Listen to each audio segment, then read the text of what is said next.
Okay. Cool. Okay. Thanks for having me, firstly, Claire, and thanks for the presentation earlier, Tricia. I love the cuddles model. I'll be using that one at some point. And who would have known pensions would be so sexy in our little breakout room? It's just blown my mind. So yeah, I'm going to definitely be looking more into that.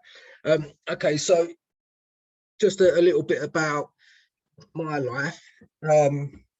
So I grew up in Hackney in East London, loving family, you know, two parents, an older sister. Wasn't very good at school. I was more the sporty type, always in the playground when I should have been in the lessons. My sister, she was the good as gold, you know, very, she was just well behaved. She done what she needed to do, really. I started getting into crime quite a young age, really. Even at school, I used to sort of nick all the stationery from the stock rooms and then sell it to either the other kids in my class or the old girls on my estate so they can use for bingo. And it was just all real low level crime. But then it was about 13, I got arrested. And this was me and my best mate. We were selling pirate videos, VHS videos, down the market. And we was knocking them out for a tenner each, and we was making about £300-400 for a couple of hours work at 13. You know, we had more money that we didn't know what to do with it, really. And it wasn't long before we started smoking weed. I think that was about sort of 14, started smoking weed. So again, it was really sort of low level stuff. That soon turned out to, we started selling it. You know, why are we paying for our weed when we can smell it, sell it, and then smoke for free, effectively? So, you know, we was doing that, we was ticking along, and then me in particular, started getting a little bit greedy and a little bit Jack the Laddish. It was about 16, I then got introduced to the Class A drugs. Heroin became my new best friend. Started using that, like, in a social sort of sense, like with me mates. I was loving life. You know, I was still working. I'd left school. I was getting like little jobs in printers and warehouses, and I had a syndrome that I called sticky fingers. So things would just attach themselves to my fingers and they would leave the warehouse with me. And then I used to then sell it to people on the estates. And whilst it was still funding my sort of recreational drugs, if you like, at the time. It wasn't too long before I was going out into the clubs, and again, it was all to make money, really. I was buying Sudafeds, which was like the cold and flu tablets, going out and selling them as ecstasy and making ridiculous amounts of money just for, you know, in a couple of hours I was making £500-600. It got to a point where I was getting barred from the chemists because I was going in every week buying so many of the tablets. But again, for me, that was, I was oblivious to sort of what I was doing. It was like the norm. You know, a lot of my friends were doing it, making loads of money at such a young age, making more money than my parents. It was just funding that whole sort of lifestyle, you know, that false lifestyle where I thought I was someone important. I'd be wearing all the designer clothes, going out, you know, having a good time, you know, smoking all the drugs and having all that money in my pocket.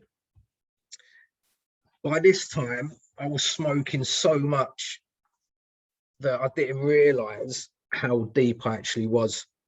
And it wasn't too long before I lost one of the best jobs I had, actually, which was in a mobile phone warehouse. And I got sacked because I was there was only one staff toilet and I was in there all day just smoking crack, just constantly for about 7 hours.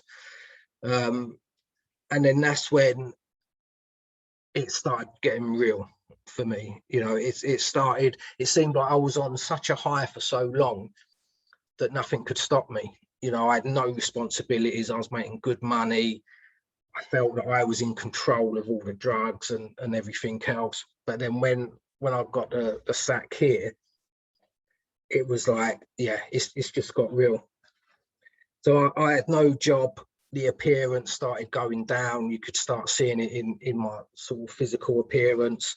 My clothes started hanging off me.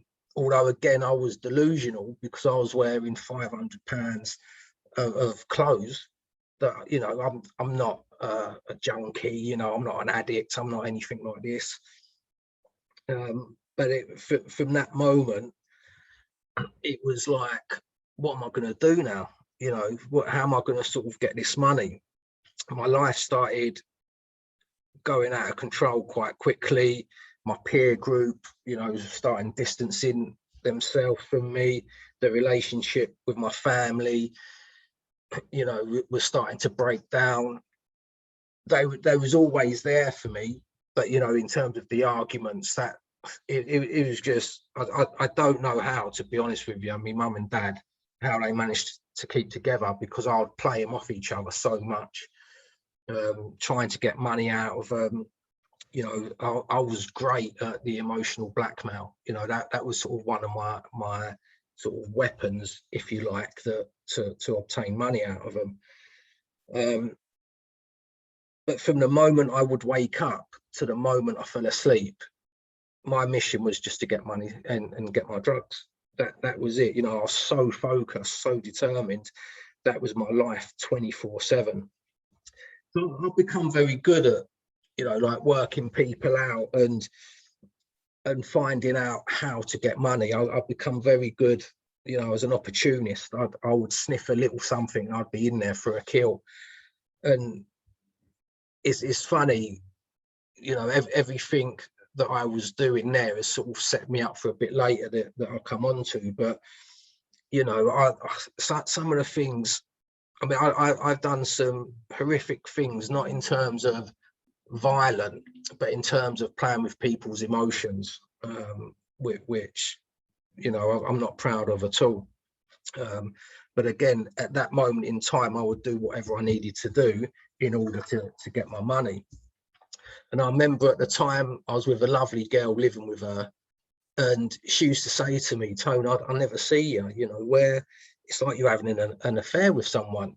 And in honesty, I was, and that was with my drugs. I was just, you know, out there every day, hunting down the money, getting my drugs, and then I'd get home, and then that would it. I'd just be out for the count under the influence of the drugs. So by this time, my mental health, you know, was in bits. You know, I would feel, you know, like rock bottom. Don't even come close to describe it. You know, the messages that I would constantly tell myself in terms of, you know, how bad I am of a person. I've let my family down. You know, I'm better off without people. You know, they're better off without me. I had nothing to contribute to society, to anyone really. All I used to do is bring pain and heartache to them. And I remember that I'd often sit in my room just holding a knife up to my throat, to my belly, and just, you know, end it. Just, you know, you're a waste of space. I could not see any light at the end of that tunnel. And I'd be sitting there, you know, like tears rolling down my eyes, and yet I still couldn't bring myself to that point to ending it, which made me feel even worse, because then I felt like I couldn't even do that right. And well, if I loved, you know, my family, then surely I would do it to end this chaos that I was in. So then I would just go out and use again to suppress them feelings. And it was just that sort of spiral that I found myself in. I remember that my mum, bless her, she bought some flowers for herself one birthday, and she addressed them from me, and she said that, you know, I don't think you're going to be here next year, so I've bought these flowers and said they're from you, and I'm going to treasure them. And she kept she had them like dried out and kept the petals for quite a while. But even then, there was still sense of me stopping, I was just so lost. You know, I just didn't have a clue where I was going, what I was doing. I was just, you know, get my drugs, forget about everything, you know, escape this sort of world that I'm in. So, you know, through all this time, I was funding my habit through drugs and through crime. So as I said, opportunist, I would sell people anything they wanted. I call it, I used to have a PhD in bullshit, you know, so I could blag my way into anyone's sort of life and get them what they wanted. I've become a very good salesperson, you know, gifted a gab, very quick, on my toes. I would sniff out something and I'd go hunting and I'd get it. So things started catching up with me. You know, I started getting arrested more and more for possession of Class A drugs. Police started knocking on my parents' door. They had search warrants, searched my bedroom a couple of times. My mum obviously, you know, didn't want that, again, bringing shame to the family. We lived on the estate, so, you know, everyone would sort of find out. And my mum and dad, they were private people, you know, like they were proud people. So they wanted to try and keep everything in house as well as much as possible. But obviously having the police round was making that difficult. So my mum would say, you know, like, Tone, you've got to go down, the police, like, sort it out, stop them coming round. And at this time, it was probably my worst time in terms of my drug taking, because my drug of choice was heroin, and then I started smoking a lot more crack. Crack for me was a little treat, but crack become, you know, a bigger player in my life in that stage. And I thought, let me just leave the family home, you know. I'm causing them too much trouble. It's interfering with my drug taking. I already feel bad enough as it is. So I made myself like homeless. And I remember just spending time at train stations, on benches, in stairwells. But I wouldn't really be sleeping. I would just be constantly smoking crack to the point where, you know, started seeing things, hearing voices in my head. And at this time, I was just relentless on smoking as much crack as I could. And there was a time when I knocked all the local crack dealers about £1,000, £2,000 worth. And I was in a crack house in a derelict tower block, and they all come in. And I thought, oh my days, it's on top now. I'm in big trouble. They all recognised me. They knew what I'd done. And so we're going out, and luckily I've told them I'm going to go get their money, so they've followed me. But luckily, you know, I've managed to escape, and they've chased me, and it was just craziness. I remember standing outside my family home at the time, and I'm just, you know, completely high as a kite, and I'm talking to, like, thinking people are there, no one's there. My mum and dad's looked out the window, they're obviously going out their head. I've gone in, took all the knives out of the kitchen drawer, up to my room, thinking that they're all surrounding the house. And it was probably the most sort of messed up I was at that time. And so the police are still sort of lurking, everything's catching up with me. So I decide to then go down to the police station and say, look, what's happening? I hear you're looking for me. What's it about? So they arrested me straight away on the spot. And I forgot all about it, that I had a blank check in my pocket.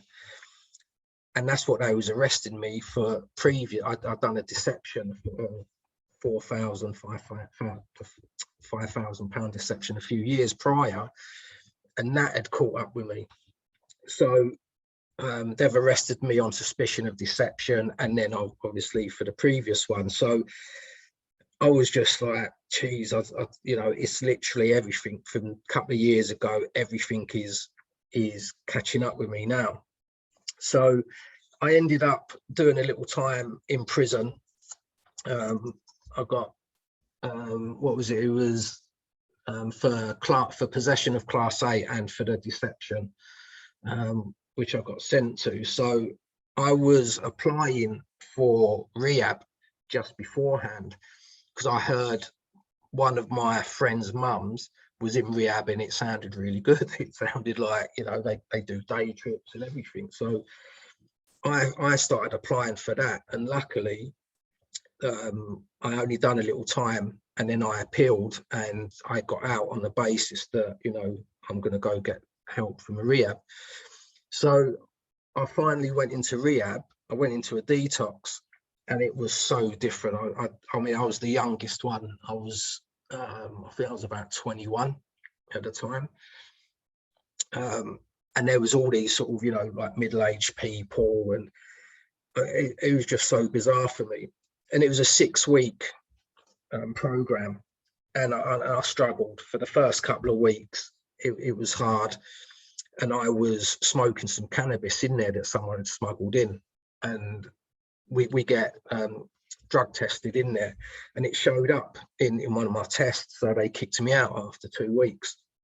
So I'm back on the street again, and then I've managed to get myself into a rehab, which again, they let me go home for a day visit, and I wasn't ready. I didn't want it at that time.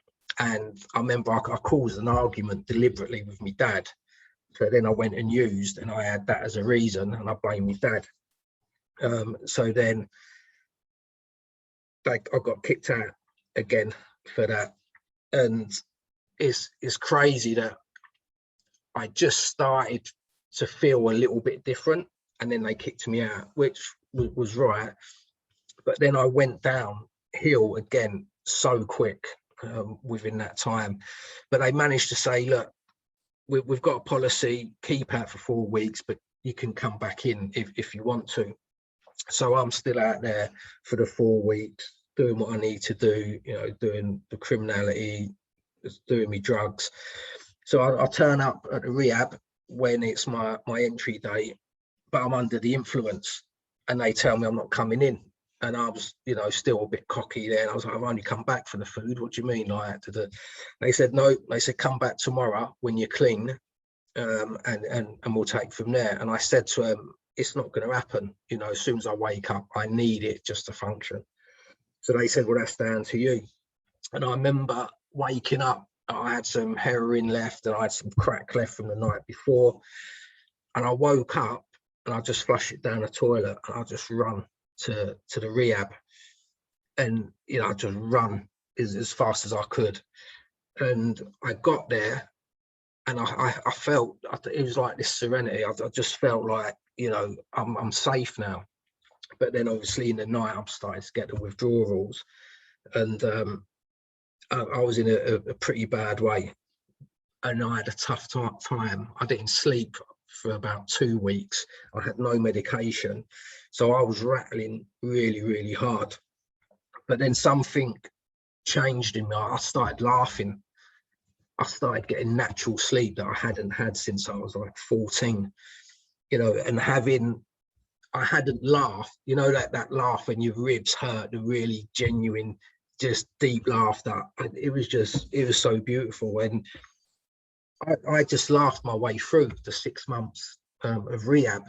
And that sounds strange, because there was a lot of deep stories, you know, that people were sharing, and there was a lot of work that we had to do on ourselves. They say putting down the drugs is the hard bit, but changing our behaviors, sorry, putting down the drugs is the easy bit, but changing the behaviors, that's the hard bit. So there was a lot of work that I had to do on myself, but I was just so happy, you know, that getting natural sleep and laughing, it was just mind-blowing. And that was the start for me, really. And then I went into the supported housing for 18 months, waiting for my flat. But in this time, I managed to get involved with an organisation called Rally International, and they do overseas expeditions for people. And I managed to get myself to Chile. in South America. And I couldn't believe it. I'm like, here I am, this little drug user, criminal from East London on the other side of the world, you know, and the things I got to experience it was just amazing. It was such an eye-opener. And it just changed my perspective, really. There's people from all different walks of life, from university, you know, there was, you know, some really wealthy people. And then there was people like myself, you know, but there's nothing like, excuse the language, but everyone shitting in the same hole, really, to put us all on that same level. And it was just really beautiful. But then after that, I managed to start working for the organisation. But then I managed to do some really other, I would say, mind-blowing trips, like to Borneo. I played football in Brazil, done a football tour over there. And it was just like how my life had changed. I was just started to grab hold of any opportunity that I could. And I felt like now I'm starting to live, you know, from such a young age. It was like I went from playing with action men to drugs and crime. But now I've gone back to sort of being that child and experiencing life and having friends and, you know, seeing the world.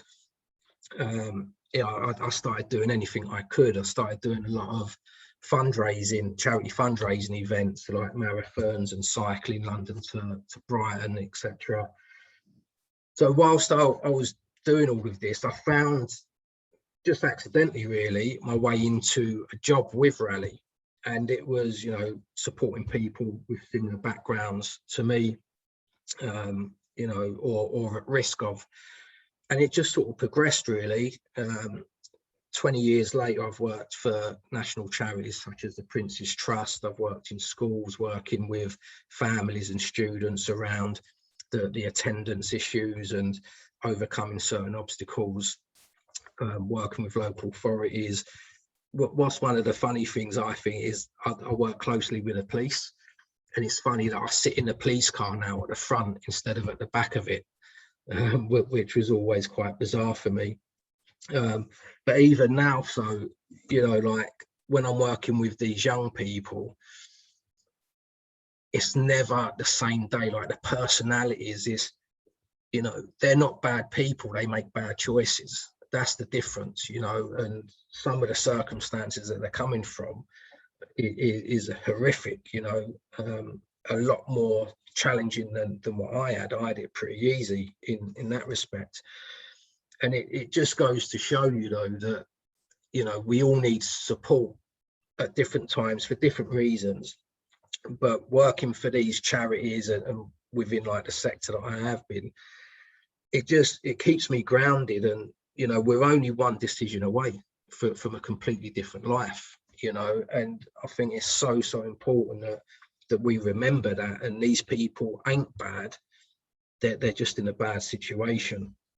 And I mean, more recently, I've started getting into property the last couple of years, and I've started buying some buy-to-lets up north, and, you know, hoping just to grow that side of things. And I'm working on a couple of programs at the moment around supporting the families with their mindset, with, you know, raising their aspirations, and also wanting to get the younger people involved as well, you know, for the school leavers. At the moment, we do a lot of work in PRUs. So these are the kids that are getting kicked out of school and on the verge of, or either in the gangs or on the verge of going into that gang lifestyle. So it's been really great.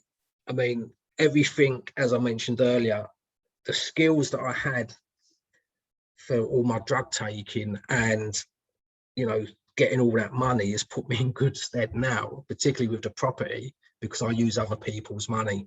You know, I raised £110,000 last year, and I can't believe it that there was a time that my mum wouldn't even leave her purse in the same room as me because she knew my sticky fingers syndrome.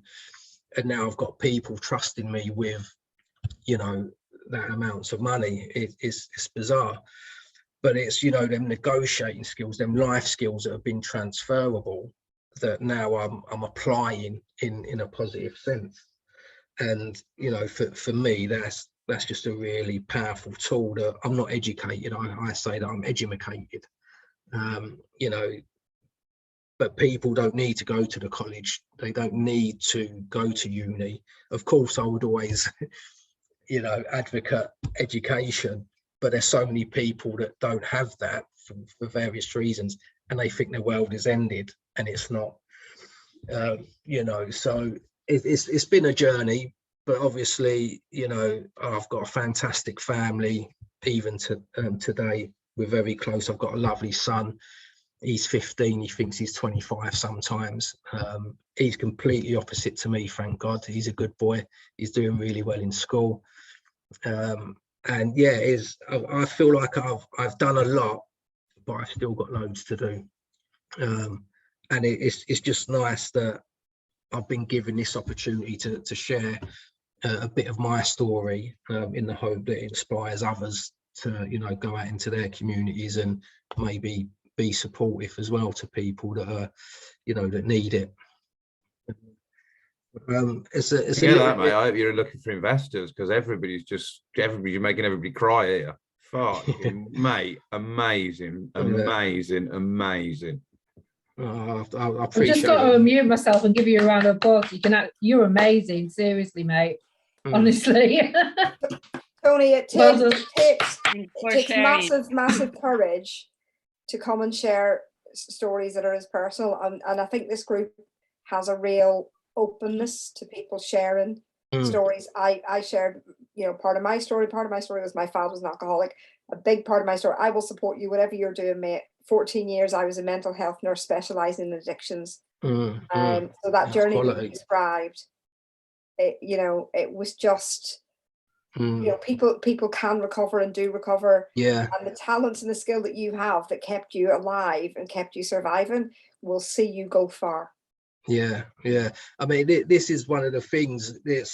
Everyone can spot an addict, but you don't always spot someone who's in recovery or, you know, recovered in that sense. And I'm a firm believer in that we can only keep what we've got by giving it away. And, you know, by more people talking about it, you know, it puts out into that forum where people can support where they can, or they can go to if needed.